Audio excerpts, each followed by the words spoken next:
Thank you. Hello, my name is Marin and I am CEO and founder of Picator. And actually, I was on this stage back in 2018, pitching the Picator for one of the first times.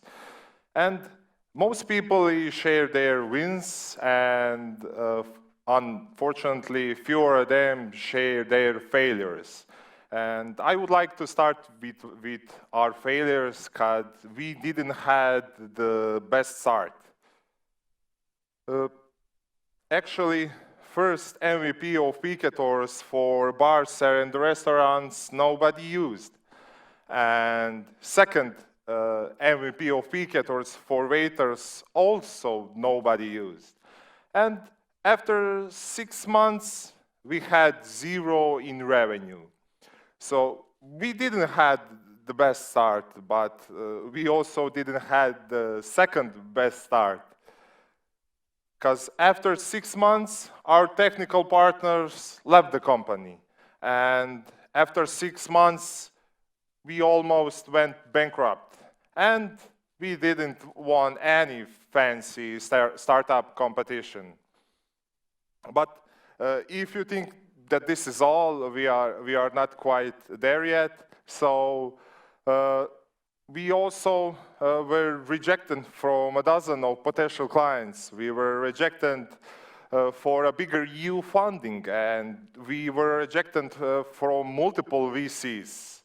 And when we finally got some growth, we overinvested in certain aspects of business, and we again almost went bankrupt. So this is finally it. Obviously, we did some good things because I'm here. So we somehow managed to overcome those failures and increase our revenue by more than 15 times since 2018. We are now working with clients like DM, Kaufland, Coca-Cola, UniCredit. We have our first international clients. And we were selected as top 10 projects worldwide in market research by SMR. And at the beginning of this year, I was selected as one of the 16 leaders worldwide by Green Book. So you saw all the failures, you saw the wins, and just to grab your attention, we have 3 slides of failures and 1 slide of wins. And that's an actually ratio in reality, so 3-to-1 in failures to wins ratio. I would like to share with you my secret sauce for winning. So 5 actions for winning and 5 sacrifices you need to make to have those wins, because there is no win without a sacrifice. And by the way, I'm a former national vice champion kickboxing, so don't mess with me. Okay, so let's start with 1, embrace the failure. Jeff Bezos said that they spent over $1 billion on failures. And me personally, I don't know any kind of business which did big things who didn't had a failure. And we should really develop the mindset of that failure. We should always seek new challenges. We should always try to find new opportunities and put ourselves out there. And having in mind that failure is just a station. It's definitely going to happen. It's even not a question. So failure will happen to any of you. That's not the question. We just have to accept it as a part of our journey, as a station to our final goal. So we have to look at failures like that. And what is important when we overcome the failures and came in the phase of winning, we should not stop at that point, and especially at that point when we are doing good. That's the special time where we need to continue to seek new challenges, to constantly push the barriers. Because when things are good, things will go bad, that's for sure. And when things are bad, they will eventually get better. Ups and downs are normal things in every kind of business. So what's the sacrifice of embracing the failure? It's ego. Honestly, embracing the failure and having those kind of failures, it stinks and it sometimes hurts. But we need to let it go and accept it as part of our journey, and just look through it, and accept the fact that we will be a lot of time wrong, and most probably we will be much more times wrong than we are right. And if that's not the case with you, then that's a little bit red sign for you. Then you are definitely in a wrong team, or you are just not pushing the barriers. So the second one is everyday actions. By everyday actions, I mean to emphasize on every day. We need to have a set of routine of actions that will lead to our final goal. And I mean in any aspect of business, sales, marketing, or building the product. So everyday actions are extremely important. And if you can choose, it's better to have 5 actions throughout the whole week than to have those 5 actions in one day. So you want to build that consistency, and that's an important thing to me. And those small little things, you know, we all overestimate what can we do in a shorter time, but we also underestimate what can we do in a longer time. So it may seem to us like a bunch of small things, but the compound effect will do its purpose. And what's here the sacrifice? The sacrifice is the spontaneousness. So there is no casual Fridays, no easy Mondays, no special days, no surprises at all. Your team, and you should know that, you get the point, right? Your team, and you should know that every dime is time for selling, for doing marketing, for building your product, and having no surprises at all, just repeating everyday actions, small, little ones that will take you to your goal.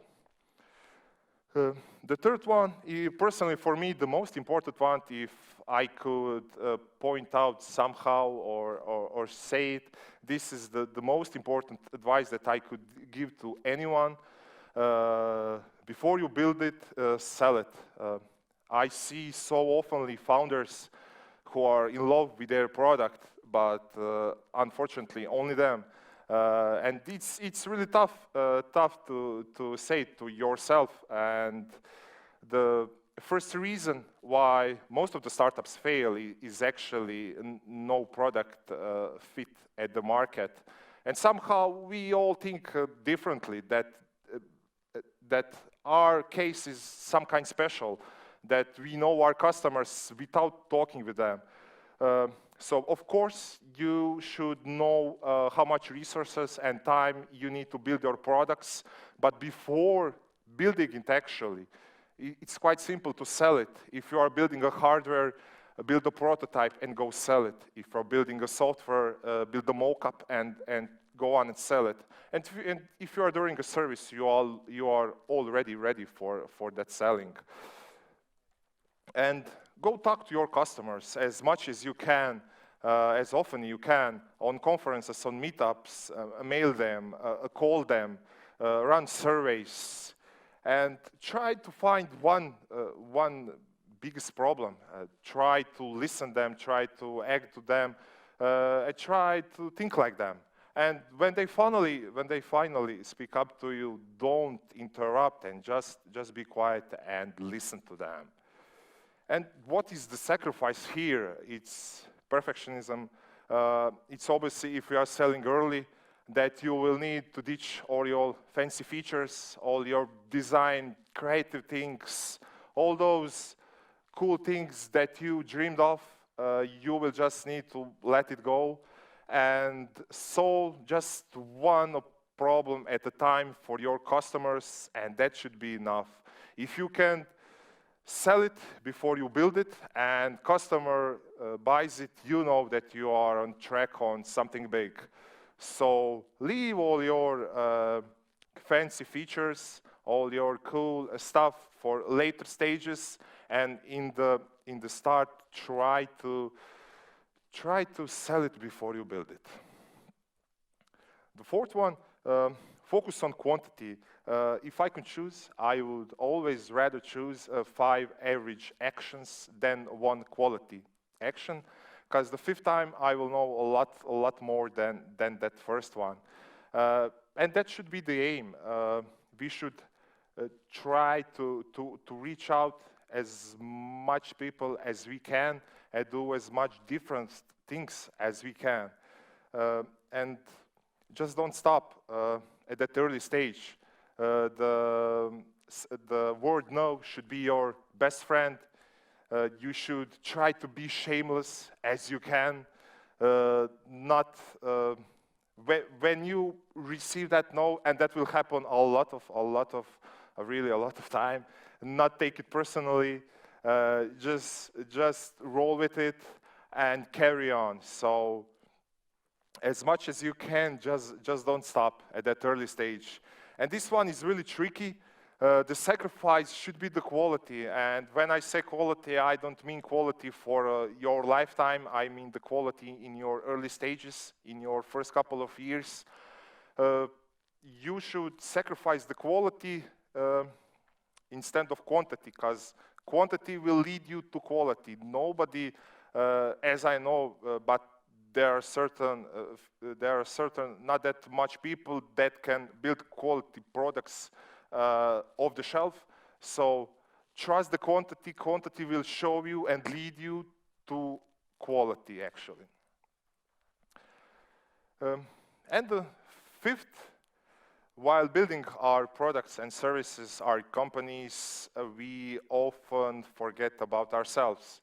And that should really not be the case. I have 2 important habits that I think that are really, really important in my business, and those are training and learning. So as I already show you, I train 4 to 5 times a week for the last 10 years, and I could not point out how much staying in shape helped me be more productive at work and have that boost of energy. So whenever I doubted should I do a couple more hours in the office or hit the gym was always best choice, because that 1 hour of training will improve those all hours in the office. And the second one is learning. You all know how much learning is crucial for staying in business. So on a daily basis, I try to listen and read the books. I went to smart conferences like this one. I attend meetups. I watch courses and a lot of more things regards learning. And I'm doing that for the last 7 years daily. And just to say it once more, I cannot point out how much it helped me to become a better person and to become a better co-worker for my team, and in the end to become just a better leader in my company. We all see a lot of times that CEOs step down of their companies because the company just outgrew them. Please don't that be the case for you. Try not just don't let the company outgrow you, because you need to work on yourselves and try to be ahead of your company. And what is the sacrifice here? This is also a tricky one.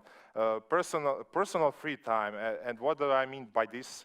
I don't mean free time and spending your free time with your family, which is really important. But I mean by watching TV, by partying, by going out, by having toxic friends, by seeing relatives that you don't care, that you don't know their name, and etc. etc. So turn those things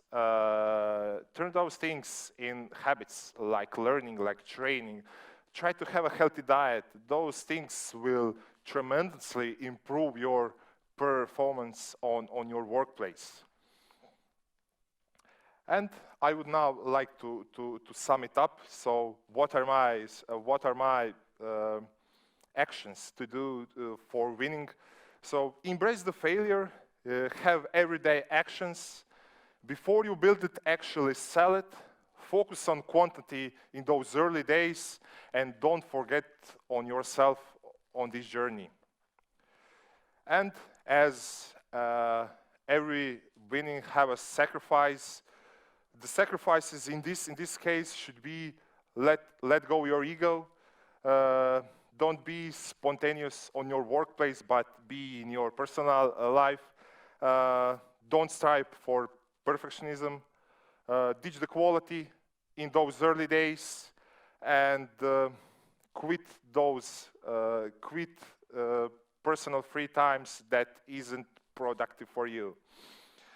And that's about it.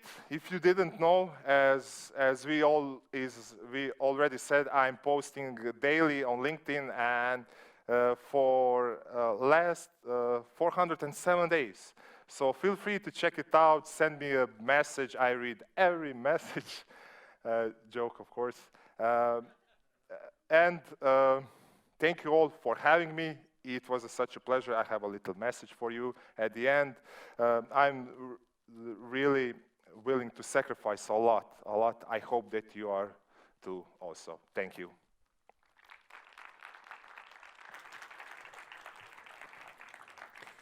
Thank you so much, Marin. I do have one question, if that's okay with you. Of course, I'm yeah. sure everybody's keen on this. So you stated that you were, correct me if I'm wrong, world champion in kickboxing, or national champion. National. Okay. But, and also nevertheless, I'm going to stand a little bit back. No, I'm just kidding. Yeah, former national, just to be fair to my colleagues. Okay. Former national. When was that? 2014. 2014? Yeah, 6 years ago. Okay, so based on the slides and based on your presentation, you stated that personal sacrifice and personal development is important. What it took, because I'm assuming to be a national champion, it takes a lot of time, practice, focus. So how did you decide, how did you switch, or how did you shift from being a sportsman, from being a sports champion, to now being an entrepreneur and having your own firm? Yeah, so I had this challenge for me when I needed to quit my sports career.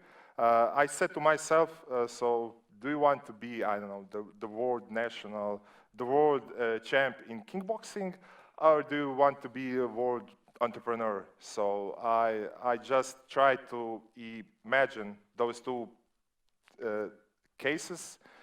Which one was more appealing to me? At that time, I somehow choose the business path and entrepreneurial path. So congratulations. I hope that I'm not wrong. Yeah. Yeah. Congratulations on both achievements, ladies and gentlemen. Put your hands together for Mr. Marin Mrša. Thank you.